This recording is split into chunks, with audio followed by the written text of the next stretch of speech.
तो भैया आज हम उन लोगों के बारे में बात करने वाले हैं जो कि समझते हैं कि गर्लफ्रेंड होना ही सब कुछ है। सक्सेस तो गई भाड़ में। पहले नंबर पे गर्लफ्रेंड होना चाहिए, बाद में आते हैं माँ बाप या भाई बहन, और इसमें बहुत बड़ा रोल सोशल मीडिया का भी है। वैसे तो गर्लफ्रेंड और बॉयफ्रेंड वाले ट्रेंड परमानेंट ये चलते ही रहते हैं, लेकिन इसमें इंस्टाग्राम रील्स और सबसे बड़ा रोल है टिकटॉक का।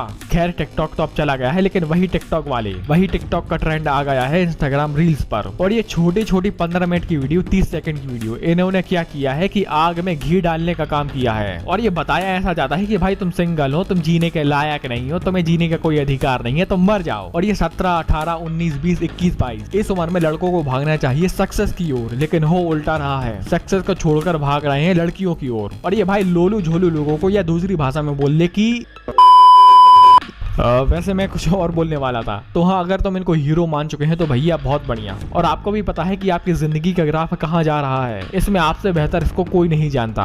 और ये इंस्टाग्राम रील्स पर जो नॉन वेज जोक चलते हैं, ये क्या करते हैं कि आपको अंदर ही अंदर आपको धीरे धीरे सॉफ्ट इन्फ्लुएंस करते हैं। और कुछ ऐसी रील्स जो कि कपल्स की रील्स होती हैं, इसमें चलो एक रील्स देख ली कुछ नहीं होता, 2 रील्स देख ली कुछ नहीं होता, 3 रील्स देख ली तो भी कुछ नहीं होता। लेकिन इसमें प्रॉब्लम तब शुरू हो जाती है कि हर रील्स ही इस टाइप की बन रही है, और आपके माइंड में धीरे धीरे ये बैठने लगता है कि यार जिंदगी में एक बार तो ये मजे जरूर करना चाहिए। पूरे सुख उससे ले ले, दिल की तसल्ली करके उसको छोड़कर फिर बाद में अपने पटरी पे आ जाएंगे। और इस टाइप की हूबहू सुनने वाली बात मैंने ओशो से सुनी थी। ओशो के बारे में आप सभी जानते होंगे। उन्होंने एक बात बताई थी कि भाई भोग को इतना भोगो कि उससे आपकी इच्छा एकदम समाप्त हो जाए, फिर उसके बाद आप अध्यात्म की ओर बढ़े। सीधी सीधी भाषा में बोले कि भाई सेक्स को इतना करो कि भाई सेक्स से आपका मन ऊब जाए, फिर धीरे धीरे आपका क्या होगा कि सेक्स करने का मन ही नहीं होगा। लेकिन ये बात बिल्कुल गलत है, क्योंकि मानव का नेचर ही है कि जिस चीज से उसको सुख मिल रहा है, अब चाहे वह सेक्स हो या कोई भी चीज हो, उसकी अभिलाषा उसको दिन ब दिन बढ़ती जाती है। यानी कि आप एक बार सेक्स करेंगे तो दूसरी बार सेक्स करने के प्रति आपकी अभिलाषा और भी ज्यादा बढ़ जाएगी। तीसरी बार करेंगे तो आपकी इच्छा और बढ़ेगी, 4थी बार, 5वीं बार, 10वीं बार, ऐसे करके आप कब अपना शरीर का सत्यानाश कर लेंगे आपको पता भी नहीं चलेगा। जैसे आपने 3 इडियट का एक डायलॉग सुना होगा कि कामयाब मत बनो, काबिल बनो, कामयाबी झक मार के तुम्हारे पास आएगी। इसलिए बोल रहा हूँ कि अपने गोल की तरफ ध्यान दो, अपने लक्ष्य की तरफ ध्यान दो, लड़की झक मार के तुम्हारे पास आएगी। इसलिए यार अपनी इंद्रियों को वश में रखो। जिस समय पे आपको इंद्रजीत होना चाहिए, जिस समय पर आपको अपनी इंद्रियों पर हावी होना चाहिए, उस समय पर इंद्रियां आप पर हावी हो रही हैं। जैसा कि मैंने कुछ समय पहले बताया था कि भाई लड़की 2 पल के लिए मार्केट में आप जा रहे हैं, लड़की 2 पल के लिए भी आपको देख लेती है कि व्यक्ति मोह माया में इतना लिप्त रहता है कि वो 2 पल की इमेज उसके मन में 2 दिन तक घूमती रहती है। फिर वो मानने लगते हैं कि भाई ओ माय गॉड अब तो शादी होगी। और भाई उसी स्थिति में अगर लड़की ने हंस दिया, मान लो कोई दूसरा कारण है, उसने हंस दिया लेकिन आपने अपने पर ले लिया, फिर तो ऐसे में सामने वाला व्यक्ति टोटली गया।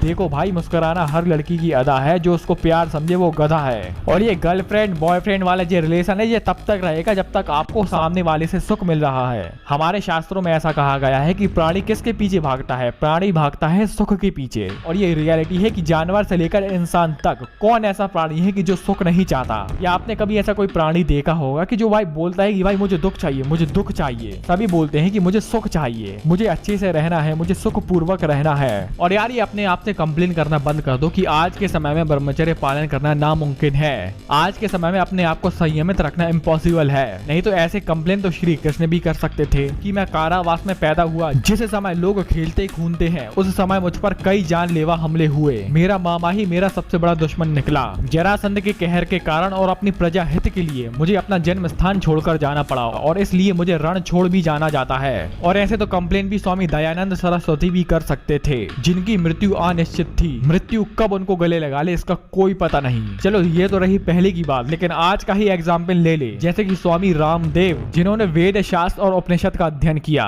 ना ही कोई MBA ना ही कोई बिजनेस कोर्स, फिर तो कंप्लेन तो वो भी कर सकते थे कि इतना बड़ा बिजनेस मैं कैसे चलाऊं। इसलिए कंप्लेन करना तो छोड़ दो कि आज के समय में ब्रह्मचर्य पालन करना नामुमकिन है। और लोग बोलते हैं कि भाई भजन कीर्तन करना तो ये सब बुढ़ापे के काम है। कायदे से अगर मेरी मानो तो ये है जवानी का काम। जवानी के जोश की उम्र में आपको जी भरकर भजन कीर्तन करना है, लक्ष्य के ऊपर ध्यान लगाना है, just focused on your goals, और इतनी शांति से मेहनत करो कि आपकी सफलता तबाही मचा दे। यार अपन भगवान राम भगवान कृष्ण के वंशज हैं। तो दोस्तों मैं आपसे उम्मीद करता हूँ कि जो मैंने अभी बताया है वो आपको समझ आया होगा।